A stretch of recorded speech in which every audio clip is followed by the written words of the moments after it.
സംസ്ഥാന സർക്കാരിനെതിരെ രൂക്ഷ വിമർശനവുമായി തലശ്ശേരി ആർച്ച് ബിഷപ്പ് ജോസഫ് പംപ്ലാൻ മന്ത്രിമാരെക്കാൾ ഭേദം കടുവ ആയിരുന്നുവെന്ന് തോന്നിപ്പോകുന്നു. പ്രതിഷേധിച്ചവർക്കെതിരെ കേസെടുത്തത് നീതീകരിക്കാനാകില്ല. അടുത്ത തിരഞ്ഞെടുപ്പിന് വോട്ട് ചോദിച്ച് ആരും വരേണ്ടെന്നും അദ്ദേഹം പറഞ്ഞു. വന്യജീവി ആക്രമണത്തിൽ സർക്കാർ നിലപാടിനെതിരെയുള്ള മാനന്തവാടി രൂപതയുടെ പ്രതിഷേധ പരിപാടി ഉദ്ഘാടനം ചെയ്യുകയായിരുന്നു അദ്ദേഹം. നമ്മുടെ മന്ത്രിമാര് ഈ ദിവസങ്ങളിൽ വയനാട് സന്ദർശിച്ചു. അവർ പറഞ്ഞ നല്ല വാക്കുകളെയും അവരുടെ സന്ദർശനത്തെയും അഭിമന്യ ജോസ് പിതാവ് ആദരവോടെ നോക്കിക്കണ്ടു. ഞാനും അവരെ ആദരിക്കുന്നു. പക്ഷേ ആ മന്ത്രിമാര് പറഞ്ഞ ചില വർത്തമാനങ്ങൾ കേട്ടാല് നമുക്ക് തോന്നും ഇതിലും ഭേദം കൊന്നു തിന്നാൻ വരുന്ന കടുവയോടോ കാട്ടാനയോടോ സംസാരിക്കുന്നതായിരുന്നു. അവർക്ക് ഇതിലും വേഗത്തിൽ നമ്മുടെ ജനതയുടെ സങ്കടം മനസ്സിലാക്കാൻ പറ്റുമായിരുന്നു എന്ന്. ഇത് സംസ്ഥാന സർക്കാരിന് ഒന്നും ചെയ്യാൻ പറ്റില്ല. ഇത് കേന്ദ്ര വിഷയമാണ്. കേന്ദ്രത്തിന് മാത്രമേ ചെയ്യാൻ പറ്റൂ. എനിക്ക് ചോദിക്കാനുള്ളത് ഇതാണ്, നിങ്ങൾക്കൊന്നും ചെയ്യാൻ പറ്റിയതായെങ്കിൽ പിന്നെന്തിനാണ് ഇങ്ങനെ വെള്ളാനയുടേതായ ഒരു വകുപ്പ്, വനം വകുപ്പ് എന്ന പേരില് ഇവിടെ നിലനിർത്തിയിരിക്കുന്നത്? വനം വകുപ്പുകാരുടെ ഏക ദൗത്യം എന്ന് പറയുന്നത് ഇവിടുത്തെ മലയോര കർഷകനെ കേസിൽ കൊടുക്കുക, അവനെ പീഡിപ്പിക്കുക, അവനെ ഭീഷണിപ്പെടുത്തുക, അവന്റെ ജീവിതം ഇവിടെ അസാധ്യമാക്കി തീർക്കുക. അതിനുവേണ്ടിയാണ് നിങ്ങൾക്ക് സർക്കാർ ചെലവിന് തന്ന് ശമ്പളം തന്ന് ഇവിടെ നിർത്തിയിരിക്കുന്നത് എന്ന് വനം വകുപ്പ് ഉദ്യോഗസ്ഥർക്ക് ഒരു ധാരണയുണ്ട്. വിവരങ്ങളുമായി ശ്രീജിത്ത് ചേരുന്നുണ്ട്. ശ്രീജിത്ത്, വലിയ വിമർശനമാണ് Thalassery arch bishop Joseph Pamplany നടത്തിയത്. സംസ്ഥാന സർക്കാരിനെതിരെ, വനം വകുപ്പിനെതിരെ ഒക്കെ എന്തൊക്കെ കാര്യങ്ങളാണ് അദ്ദേഹം പറഞ്ഞത്? മാത്രമല്ല, ലോക്സഭാ തിരഞ്ഞെടുപ്പ് അടുത്തിരിക്കുന്ന സാഹചര്യമാണ്. വലിയ തിരിച്ചടിയായിക്കൊണ്ട് CPM ഒരു പക്ഷേ പുൽപ്പള്ളിയിലെ പ്രതിഷേധത്തിൽ കേസെടുത്തതുകൊണ്ട് തന്നെ വോട്ട് ചോദിച്ച് ആരും വരണ്ട എന്നുള്ള രീതിയിലുള്ള നിലപാട് എങ്ങനെ നോക്കിക്കാണാം? എന്തൊക്കെ കാര്യങ്ങളാണ് അദ്ദേഹം പറഞ്ഞത്?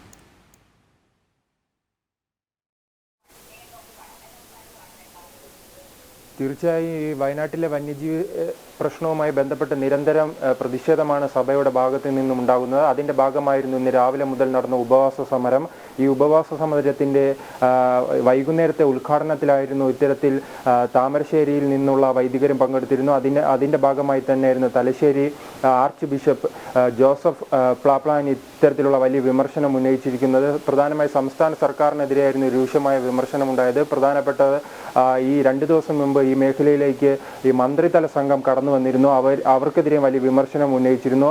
അവർ എന്തിനാണ് വയനാട്ടിൽ വന്നതെന്ന് അവർക്ക് തന്നെ അറിയില്ല. അത്തരത്തിലുള്ള വലിയ വിമർശനം ഉന്നയിച്ചിരുന്നു. അതോടൊപ്പം തന്നെയായിരുന്നു മുഖ്യമന്ത്രിക്കെതിരെയും വലിയ വിമർശനമാണ് ഉന്നയിച്ചിരിക്കുന്നത്. മുഖ്യമന്ത്രി ഈ വടിവാളിന് ഇടയിലൂടെ സഞ്ചരിച്ചിട്ടുണ്ട് എന്ന് പലയിടങ്ങളിലും അഭിപ്രായപ്പെടുന്നുണ്ട്. എന്നാൽ ഇപ്പോൾ വയനാട്ടിലെ ജനങ്ങൾ കടുവയുടെ ഇടയിലൂടെയാണ് നടന്നു നീങ്ങുന്നതെന്ന തരത്തിലുള്ള വലിയ വിമർശനം ഉന്നയിച്ചു. അതോടൊപ്പം തന്നെ 2019 തെരഞ്ഞെടുപ്പിൽ അടുത്ത 2024 വരുന്ന തെരഞ്ഞെടുപ്പിൽ ഒരു കർഷക സ്ഥാനാർത്ഥി ഇറക്കുന്നതിനെ കുറിച്ചും തങ്ങൾ ചിന്തിക്കും എന്ന തരത്തിലുള്ള ഒരു നിലപാടും ഈ യോഗത്തിൽ ഉണ്ടായിരുന്നു. അതോടൊപ്പം തന്നെയായിരുന്നു നിരന്തരമായിരുന്ന ഉണ്ടാകുന്ന വന്യജീവി ശല്യത്തിന് ശാശ്വത പരിഹാരം കണ്ടെത്താൻ എന്തായാലും സർക്കാർ ശ്രമിക്കുന്നില്ല എന്ന തരത്തിലുള്ള വലിയ വിമർശനം ഉന്നയിച്ചിരുന്നു. അതിൻ്റെ ഭാഗമായി തുടർന്നും ഇത്തരത്തിലുള്ള സമരങ്ങൾ സംഘടിപ്പിക്കാൻ തങ്ങളെ പ്രേരിപ്പിക്കുന്നതാണ് നിലവിൽ സർക്കാരിൻ്റെ നിലപാടെന്നും വലിയ വിമർശനമാണ് എന്തായാലും താമരശ്ശേരി അതിരൂപതയും മാനന്തവാടി അതിരൂപതയിലെയും അതോടൊപ്പം തന്നെ തലശ്ശേരി അതിരൂപതയിലെയും ബിഷപ്പുമാർ ഈ യോഗത്തിൽ സർക്കാരിനെതിരെ ഉന്നയിച്ചിരിക്കുന്നത്. വരും തെരഞ്ഞെടുപ്പുകളിൽ ഇതുമായി ബന്ധപ്പെട്ട പ്രതിഫലനം ഉണ്ടാകും. അതോടൊപ്പം തന്നെ ഈ പുൽപ്പള്ളിയിലെ ജനകീയ പ്രക്ഷോഭം ഉണ്ടായിരുന്നു. ഈ ജനകീയ പ്രക്ഷോഭത്തിന്റെ പേരിൽ വലിയ ലാത്തി ചാർജും അതിന് പിന്നാലെ തന്നെ കേസും എടുത്തിരുന്നു. നിലവിൽ 5 പേരെയാണ് നിലവിൽ അറസ്റ്റ് ചെയ്തിരിക്കുന്നത്. ഇതിനെതിരെ വലിയ വിമർശനമാണ് സഭാ നേതൃത്വത്തിന്റെ ഭാഗത്തു നിന്നും ഉണ്ടായിരിക്കുന്നത്. ഈ കേസ് പിൻവലിക്കാതെ തങ്ങളുടെ വീട്ടിലേക്കോ മറ്റു ഇടങ്ങളിലേക്കോ ഈ സർക്കാർ വോട്ട് ചോദിച്ച് വരണ്ടെന്ന രീതിയിലുള്ള വലിയ പ്രഖ്യാപനങ്ങളും ഇതിന്റെ ഭാഗമായി ഉണ്ടായിട്ടുണ്ട്. എന്തായാലും സംസ്ഥാന സർക്കാർ ഈ വന്യമൃഗശല്യവുമായി ബന്ധപ്പെട്ട് ഈ ഒരു ഇടപെടലും നടക്കുന്നില്ല എന്ന രീതിയിലുള്ള വലിയ വിമർശനം ഉന്നയിക്കുന്നു. അതോടൊപ്പം തന്നെ ഈ വനത്തിന്റെയും അതോടൊപ്പം തന്നെ വന്യജീവി രഞ്ജിത്ത്, വയനാട് MP അവിടെ സന്ദർശിച്ചിട്ടും കാര്യമായ പ്രതീക്ഷയൊന്നും വയനാട്ടുകാർക്ക് നൽകിയില്ല. അതുകൊണ്ട് തന്നെയാണ് കേന്ദ്രം വനം മന്ത്രി ഭൂപേന്ദ്ര യാദവ് വയനാട് സന്ദർശനം നടത്തിയത്. വലിയ പ്രതീക്ഷയോടെ വയനാട് ഉറ്റുനോക്കിക്കൊണ്ടിരുന്നു. അദ്ദേഹത്തിന്റെ സന്ദർശനം വലിയ രീതിയിലുള്ള ആശ്വാസകരമായ സാഹചര്യം മാത്രമല്ല, കാരണം ഈ ഒഴിവാക്കാൻ പറ്റാത്ത സാഹചര്യത്തിൽ വന്യജീവികളെ കൊല്ലാം എന്നൊരു നിലപാട് അദ്ദേഹം, അല്ലെങ്കിൽ അങ്ങനെ ഒരു തീരുമാനം എടുക്കാം എന്ന് അദ്ദേഹം അറിയിച്ചിട്ടുണ്ട്. മാത്രമല്ല ഈ വീടുകളും ഒക്കെ സന്ദർശിച്ച സാഹചര്യമുണ്ട്. എങ്ങനെ നോക്കിക്കാണാം ആ സന്ദർശനത്തെ?